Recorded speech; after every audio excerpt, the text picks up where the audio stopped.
হাজী এমদাদুল্লাহ মুহাজিরে মক্কি রাহমাতুল্লাহ আলাইহি পাও সোজা করে বসেন না, ঘুমান না, শুইলে পাও দুইটা বাঁকা করে শুয়ে থাকেন।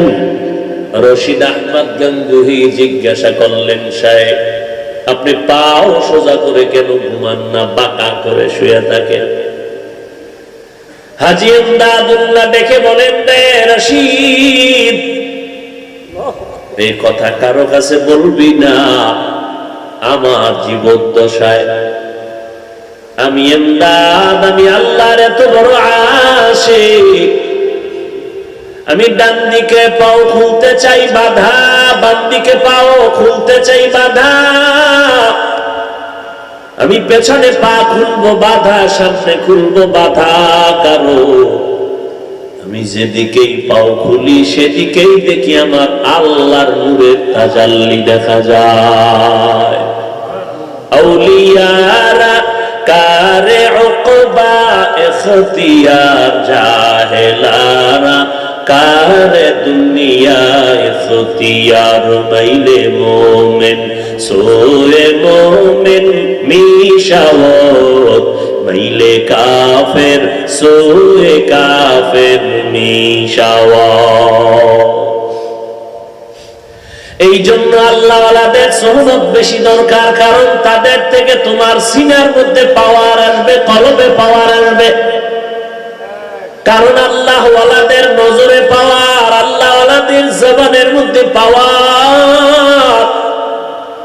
বুখারী শরীফে আল্লাহ পাক হাদিসে কুদসি নবীকে বলেন, ও নবী, আমার ওলি যারা, এদের সাথে যেন কেউ দুশমনি না করে, কারণ আমি আল্লাহর এরা ওলি, আমার বন্ধু। আমার বন্ধু যেমন তেমন না, আমার বন্ধু যারা হবে এরা ওলি, এরা আউলিয়া। বলে এদের গুণটা কি জানেননি নবী? এরা শুধু ফরজ ইবাদত করে না, বেশি বেশি বেশি বেশি নফল ইবাদত করে। আর ইবাদত করতে করতে করতে করতে মুজাহাদা মুরাকাবা করতে করতে করতে করতে বান্দা একটা পর্যায়ে যখন চলে যায়, আমি আল্লাহ মুহাব্বতের চূড়ান্ত নজর দিয়া কলবের মধ্যে যখন তাকাইয়া থাকি, ওই বান্দার কলবের মধ্যে এমন একটা আকর্ষণ শুরু হয়। আমি আল্লাহর কুদরতের পাওয়ারের কারণে ওই বান্দার জবানটা আর স্বাভাবিক থাকে না, আমি আল্লাহর কুদরতের জবান হয়ে যায়। ওর হাত আমি আল্লাহর কুদরতের হাতে পরিণত হয়, ওর আল্লাহ ওর পা আমি আল্লাহর কুদরতের পায়ে পরিণত হয়। ওই বান্দা তখন নিজের জবানে কথা বলে না, যা বলে আমি আল্লাহকে রাজি করার জন্য বলে। ওই বান্দা তখন আমি আল্লাহর মুহাব্বতের চাদরে আটকাইয়া যায়। আমার যারা খাস ওলি, আমার যারা বন্ধু, এরা আমি মাওলার রহমতের চাদরে আবৃত হয়ে যায়। এরা যেদিকেই তাকায়, যেদিকেই তাকায়, যেদিকেই ধ্যান করে, ওদিকটাই বড় রহমতের দ্বারা ভরপুর। তারা তো আমি মাওলা পাকের বড় আশিক। ওরা যেদিকেই নজর দেয় সেদিকে বরকত ভরপুর হয়ে যায়। কারণ এরা হাঁটতে চলতে উঠতে বসতে আল্লাহর মুহাব্বতের মালা গলায় লাগাইয়া এমন ভাবে তারা চলে, খাইতে গেল আমার আল্লাহকে ভুলে না, ঘুমাইতেও গেলে আল্লাহকে ভুলে না। ওই বান্দা যেখানেই থাকে ওখানেই আমি আল্লাহকে স্মরণ করে, মনে হয় যেন বান্দাকে আল্লাহর রহমতের চাদর দিয়ে ঢেকে নিয়েছে। বলে কেমন? বলে একটা মানুষ পানির মধ্যে যখন ডুব দেয় তখন এমন হালাত, বান্দার ডানে পানি, বামে পানি, সামনে পানি, উঁচু উপরে পানি, নিচে পানি, যেদিকেই দেখে সেদিকেই পানি আর পানি। আল্লাহর মুহাব্বতের রহমতের দরজায় বান্দা মুরাকাবা মুজাহাদা করতে করতে এমন এক পর্যায়ে আমার আল্লাহর খাস ওলিরা চলে যায়, এমন একটা অবস্থা তাদের তৈরি হয়। ওই বান্দা বান্দি যখন ডানে তাকায় দেখে আমার মালিক, বামে নজর করে আমার মালিক, যেদিকেই তাকায় আমার আল্লাহর কুদরত। ওই বান্দা আল্লাহর মুহাব্বতের চাদরে এমন ভাবে ঢেকে যায়, ওই বান্দা তখন গুনাহ সহ্য করতে পারে না। ওই বান্দা দুনিয়া নামক অবস্থাকে আর মেনে নিতে পারে না। তখন তার কলব আর রূহটা এত পাগল হয়, তখন আর দুনিয়ার ঘর ভালো লাগে না, বাজার ভালো লাগে না, সন্তান ভালো লাগে না, খানা দানা ভালো লাগে না।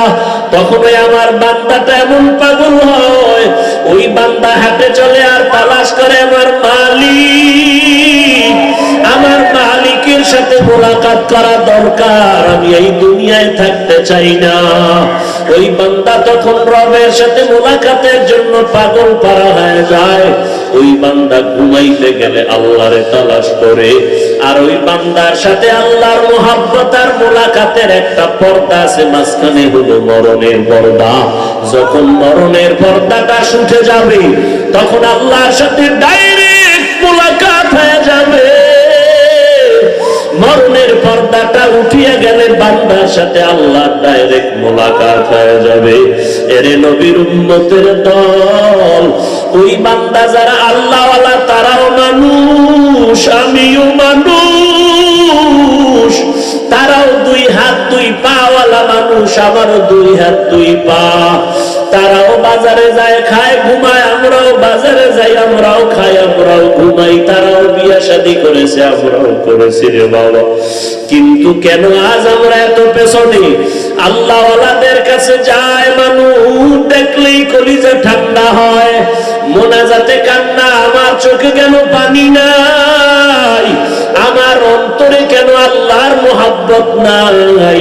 আমার অন্তরে কেন কোরআনের মুহাব্বত নাই? আমার কপাল বুঝি খারাপ, এখনো পেছনে পড়ে আছি, সময় কম। ও বান্দা, আজরাইল কখন ডাক দিবে তোমার জানা নাই, কারো জানা নাই। যেদিন ডাকটা পড়ে যাবে, কেউ আপনার ধরে রাখতে পারবে না। তোমার আমার গায়ের গেঞ্জিটা বেলেট দিয়া কেটে কেটে রেখে দিবে, সাদা কাপড়ের প্যাকেট বানাইয়া বাঁশবাগানে কবরের মধ্যে রেখে চলে যাবে। জীবনের চিরবিদায়।